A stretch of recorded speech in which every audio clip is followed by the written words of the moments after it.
आशा करता हूं आप सब बहुत अच्छे होंगे। मेरा नाम है सिद्धांत अग्निहोत्री। स्टडी ग्लोस पे आपका बहुत बहुत स्वागत है। तो दोस्तों, आज हम बात करेंगे चुनाव की। ओहो हो, चुनाव आ गया है भैया।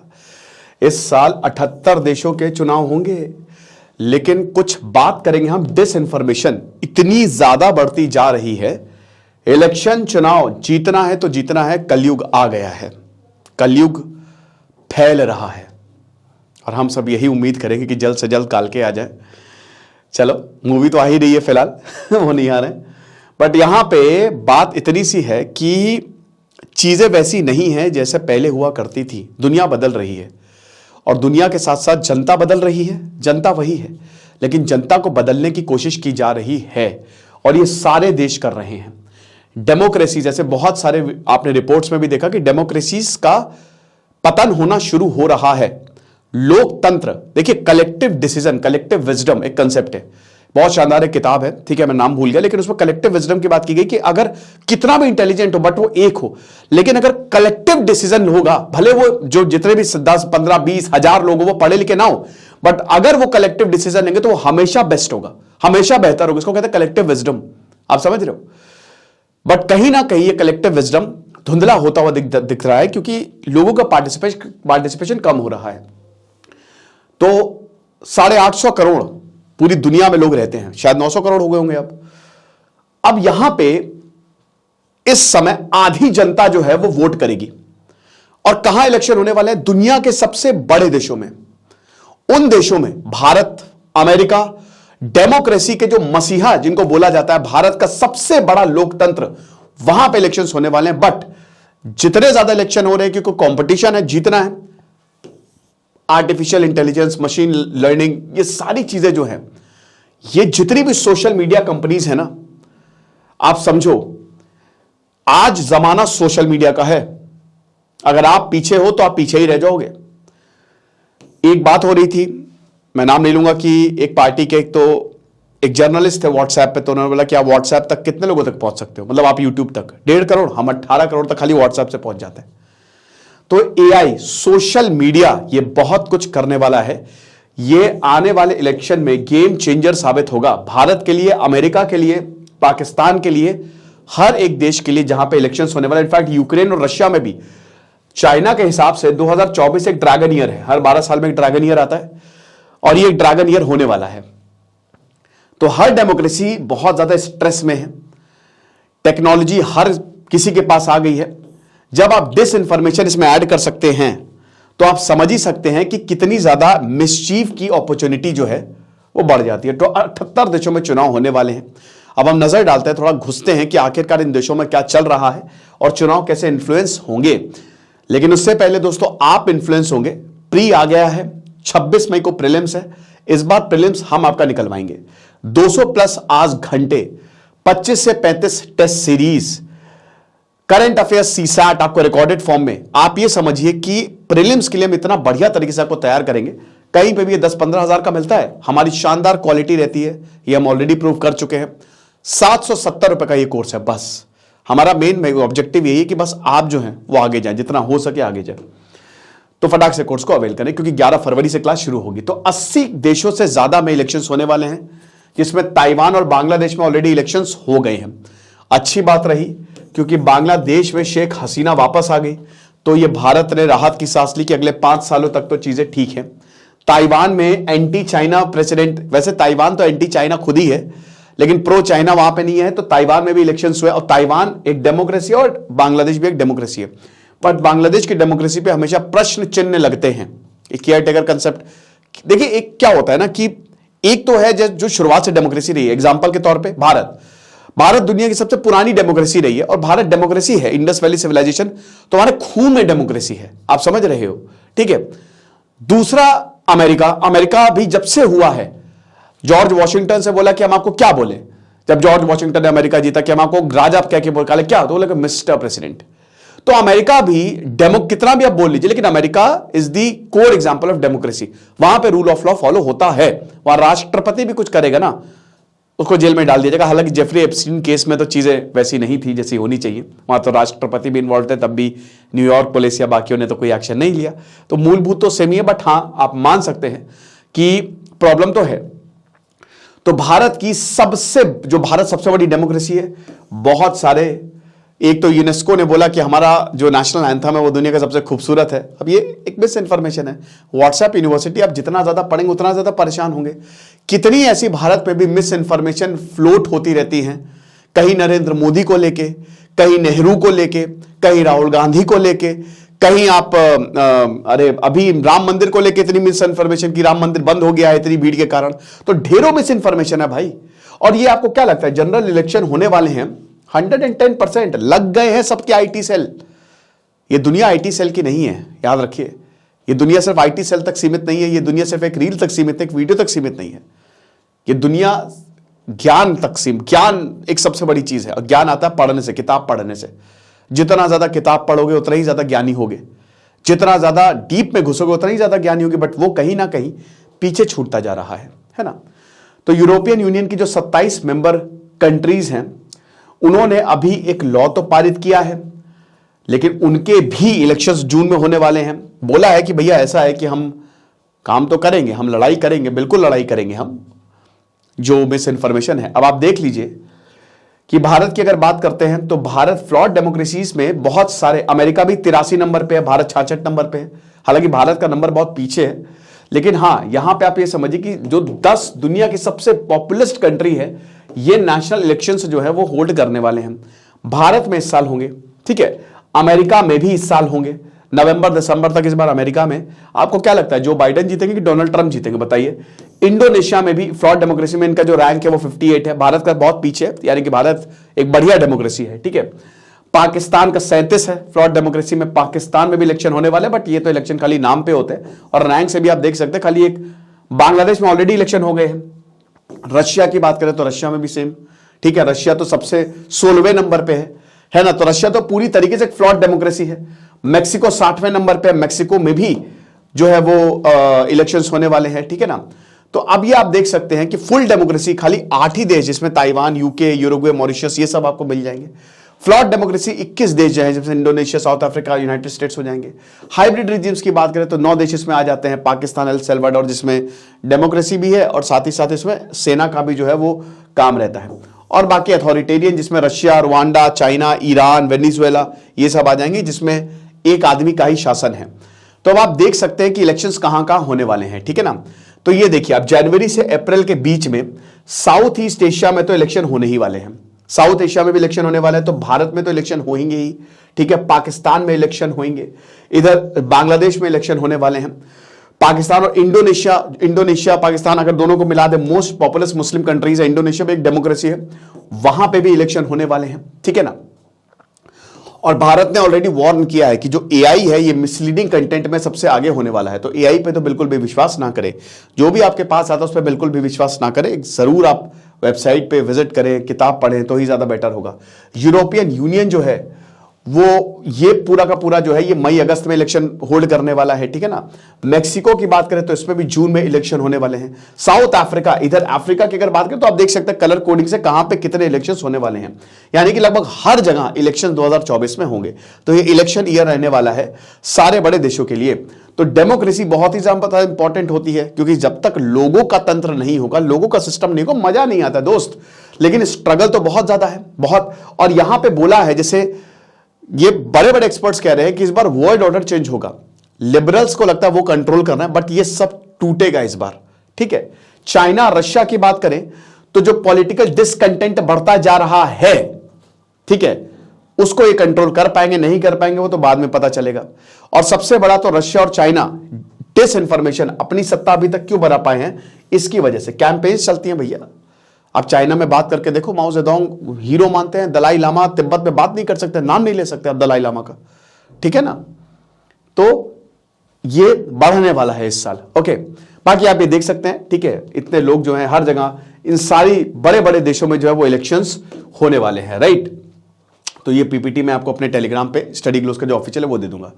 अब यहां पे फ्योडोर लुकानेव ये कह रहे हैं, जो कि एनालिस्ट हैं, ये बताते हैं कि भाई देखिए, वेस्ट लिबरल एलिट्स का कंट्रोल छूटेगा, यानी कि अमेरिका को लगता है कि वो इलेक्शन से इंफ्लुएंस कर सकता है, यूरोप को लगता है, बट कुछ नहीं होने वाला है। हमने देख लिया इस बार कितना अमेरिका की औकात है और कितना यूरोप की औकात है, हमने देख लिया। ठीक है, भारत ने ऐसी की तैसी करके ईरान से तेल खरीदा, रशिया से तेल खरीदा। कुछ कर पाया यूरोप अमेरिका? कुछ नहीं कर पाया। यहां पे रीजनल कंट्रीज उभर रहे हैं, चाइना का उदय हुआ, भारत का उदय हुआ, कौन कर पाया? तो वर्ल्ड ऑर्डर तो वैसे ही खत्म हो गया है, बिखर गया है, ठीक है ना, ये चीज है। केटी हार्बथ जो है वो कहती हैं कि जो पॉलिटिकल एस्टैब्लिशमेंट है बहुत सारे देशों में, इंटरकॉन्टिनेंटल में, ये हिलने वाली हैं। इसमें चाइना भी आता है। मैं आपको बता दूं, चाइना के भी पॉलिटिकल हालात बहुत अच्छे नहीं है। शी जिनपिंग जो है, खतरा है उनके ऊपर, एक के बाद एक। उनके जो जर्नल्स हैं, जो मिलिट्री हैं, वो कह रहे हैं भैया शी जिनपिंग साहब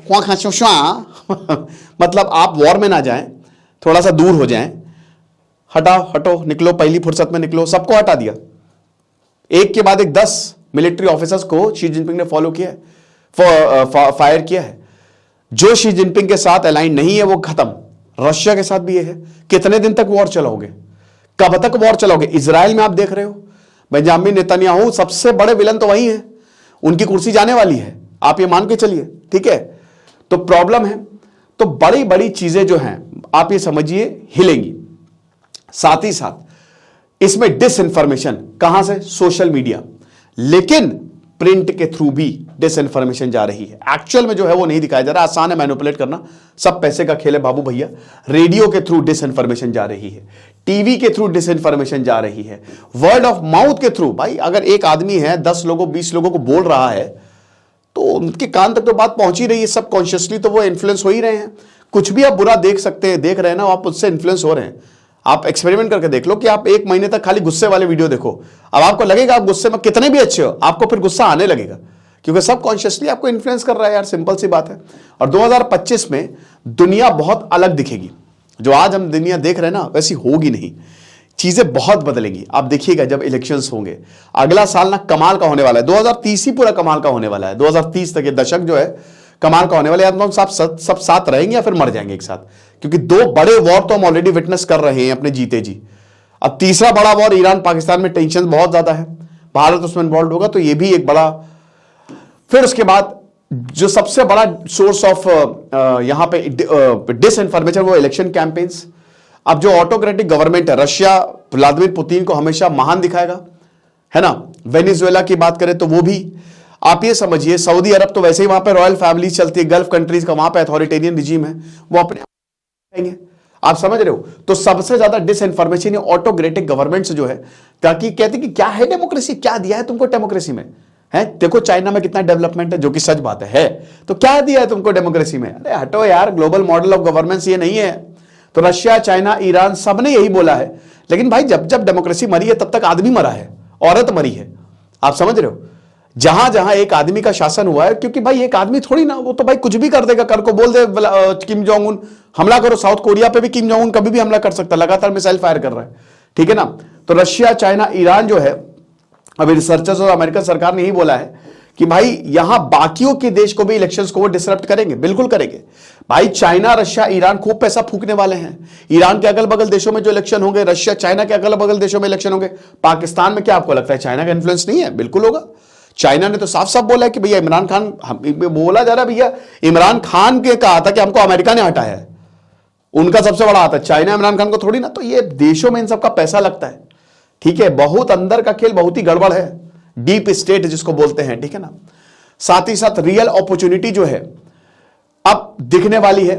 सोशल डिविजन और गहरे होंगे। समझ ही नहीं आता, जब इलेक्शंस आता है तो दंगे होते हैं, लड़ाई होता है, झगड़ा होता है, ये बट ऑब्वियस है। उसके बाद सरकार आ जाती है, आपको लगता है अरे बाप रे हम खतरे में, ये खतरे में, वो खतरे में। सरकार आ गई, फिर वो 5 साल तक आपको, 3 साल 4 साल तक भूल गई, और उसके बाद फिर आप लड़ो झगड़ो, यही है, ठीक है ना। कंपनी जो है उसमें ये भी बोला कि जो रशियन इन्फ्लुएंस है, ठीक है, वो बहुत ज्यादा हमको देखने को मिलेगा। यहां पे आप ये समझिए कि international news organisations, fake accounts, ताकि रशियन प्रोपेगेंडा को बढ़ाया जा सके, ठीक है। इसमें जो डोपलगैंगर है, मतलब जो क्या कहते हैं उसको, बहरूपिया है, ठीक है, वो जो है एआई टूल्स को यूज करेगा। मतलब आप ये समझिए कि इलेक्शंस जो है हर जगह इन्फ्लुएंस होंगे, और रशिया इसमें माहिर है, ठीक है। तो ये आप देख सकते हैं किस तरीके से डोपलगैंगर जो एकदम सेम दिखने वाले जो हैं वो इन्फ्लुएंस करते हैं, ठीक है। ये शकीरा नॉट शकीरा, ऐसे एआई को आसानी से आप मैनिपुलेट कर सकते हैं। अब मान लो कि शाहरुख खान का कोई एआई टूल हमने बना दिया कि भैया वोट करो तो कांग्रेस को, वोट करो तो बीजेपी को, हो जाएगा बवाल। बट लोगों ने तो देख लिया। अब कितने लोग उसको सच मानेंगे? भले ही शाहरुख खान बोल दे मैंने नहीं किया है, बट बहुत लोगों को इंफॉर्मेशन ऑलरेडी चली गई है। गाँव गाँव में, अरे तुमको पता है शाहरुख खान ने ऐसा बोला है, अरे तुमको पता है उसने ऐसा बोला है, इसने ऐसा बोला है, विराट कोहली ने ऐसा बोला है। लोग उनको फॉलो करते हैं, लोग बाकी चीज नहीं देखते कि भले वो आदमी इंसान बोल दे कि आके कि नहीं भैया ऐसा नहीं है। तो ये चीज है। तो डिसइंफॉर्मेशन इस तरीके से आसानी से बॉर्डर्स के पार चली जाती है, क्योंकि डिसइंफॉर्मेशन सोशल मीडिया के थ्रू आजकल, भाई देखो दुनिया में क्रांतियां सोशल मीडिया के थ्रू ही है, ठीक है ना। प्रिंट मीडिया के थ्रू, ये टीवी के थ्रू। आजकल ऐसा नहीं है कि एक एरिया है तो एक ही एरिया मरेगा, वो सब फैल जाता है। तो American scheme with collaborators with various countries की खत्म करने वाले हैं। Secret biological weapons factories Ukraine में बन रही हैं, ऐसे ऐसे। इसीलिए रशिया जो है वो यूक्रेन को हरा रहा है, ताकि इन सबके ये वेस्ट को जो है चाइना चलाएगा कि बहुत बड़ा हमला जो है अमेरिका प्लान करने वाला है। स्टारगेट प्रोजेक्ट अमेरिका लॉन्च करने वाला है ताकि पूरी दुनिया को खत्म कर दे। बहुत कुछ होगा, है ना। तो ये सब जो है वो वर्नाक्युलर लैंग्वेज में, जैसे पाकिस्तान में उर्दू में आ सकता है, ये आप समझ सकते हो। तो देखिए जहां पे जो लैंग्वेज समझ में आती है, आज एआई जो है वो पब्लिक ओपिनियन को इन्फ्लुएंस करने के लिए उसी लैंग्वेज में कर देगा, और ये देशों के लिए बहुत ज्यादा आसान होने वाला है। तो अब इसमें क्या कर सकते हैं? इसमें हम कर यही सकते हैं कि इसमें सबसे ज्यादा नुकसान कम्युनिटीज का होगा, जो फॉल्स नैरेटिव फैलाए जाएंगे, क्योंकि लोग इमोशनल होते हैं और इमोशंस का फायदा उठाना इनको आता है। सबसे बड़े साइकोलॉजिस्ट होते हैं जितने बड़े बड़े लीडर्स होते हैं। तो इलेक्शन फ्रॉड नैरेटिव जो है वो होता रहेगा। अर्जेंटीना की बात करें, हर जगह पोलराइजेशन और एक्सट्रीमिज्म, ठीक है। धर्म के नाम पे लोगों को बांटा जाएगा, ठीक है। माइनॉरिटीज की बातों को दबाया जाएगा, मीडिया के एल्गोरिथम से चेंज होगा। तो एक तरीके से चीजें जो हैं वो इन्हीं पे ही जो है 2024 के जो इलेक्शंस आ रहे हैं, कहीं पे भी हो रहे हैं, वो इस पे इन्फ्लुएंस रहेगा, ठीक है ना। टेलीग्राम, बिटशूट, ट्रुथ सोशल, ये जितने भी प्लेटफॉर्म्स हैं, ये इनका यूज करके चीजों को गड़बड़ किया जाएगा, ठीक है।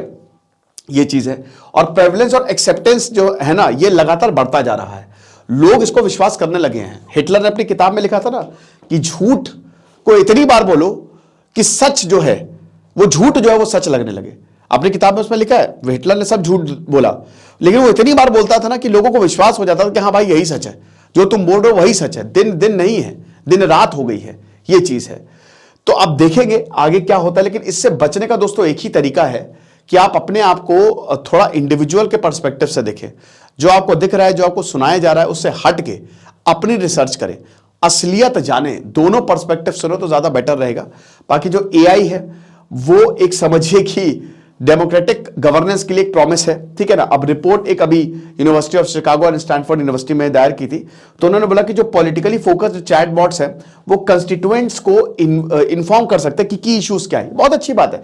देखिए एआई का अगर आप अच्छे से यूज करें कि भाई जहां पे भी कंस्टिट्यूएंट सीट है, ठीक है, जहां जो एरिया से कोई इलेक्शन लड़ रहा है, तो जो वोटर्स हैं उनको की इश्यूज के बारे में तुरंत मैसेज चला जाएगा कि भाई आपके शहर गंदा है तो गंदा है, गंदगी एक इशू है, आपका एम्प्लॉयमेंट नहीं है, कॉलेज नहीं तो ये एक इशू है, हॉस्पिटल नहीं तो ये इशू है, ठीक है। टेक्नोलॉजी जो है वो वेक्टर हो सकते हैं डिसइंफॉर्मेशन के लिए।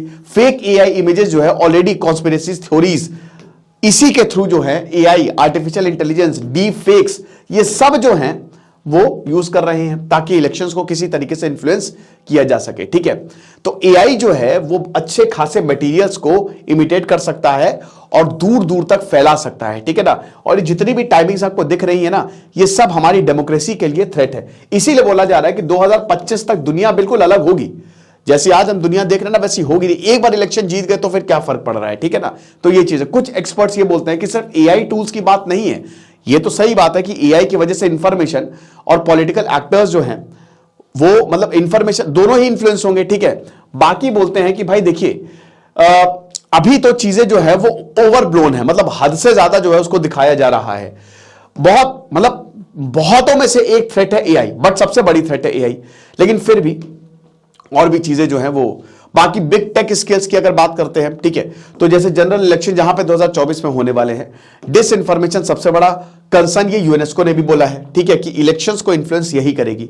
सोशल मीडिया कंपनीज अगर टॉक्सिक कंटेंट को लिमिट कर दें, तो मैंने क्या बताया कि डिसइंफॉर्मेशन जहां से फैल रही है वहां पे अगर आप चीजों को लिमिट कर दें, फेसबुक, ट्विटर, कुछ पर्टिकुलर वर्ड्स को, या खुद अगर अपनी स्क्रूटनी कर दें, यूट्यूब हो गया, मेटा हो गया, ट्विटर हो गया, मतलब एक्स हो गया, तो फिर चीजें जो है वो कंट्रोल में आ जाती है। बट एक ट्विटर के मालिक कौन है? Elon Musk. मैंने क्या बताया, सब पैसे पैसे दो, तमाशा देखो, तो ये चीज है कि क्या इतनी नैतिकता रहेगी, वो तो देखना पड़ेगा। बट देखिए जो होगा वो तो आगे देखेंगे ही। इलेक्शन है, आपको वोट भी देना है, बाकी सब चीजें हैं, चलती रहती हैं। ये लेक्चर था, आई होप आपको समझ में आया होगा। आपको क्या लगता है आप मुझे कमेंट बॉक्स में जरूर बताइएगा। जरूर आप हमारे कोर्स को अवेयर करें। Thank you so much.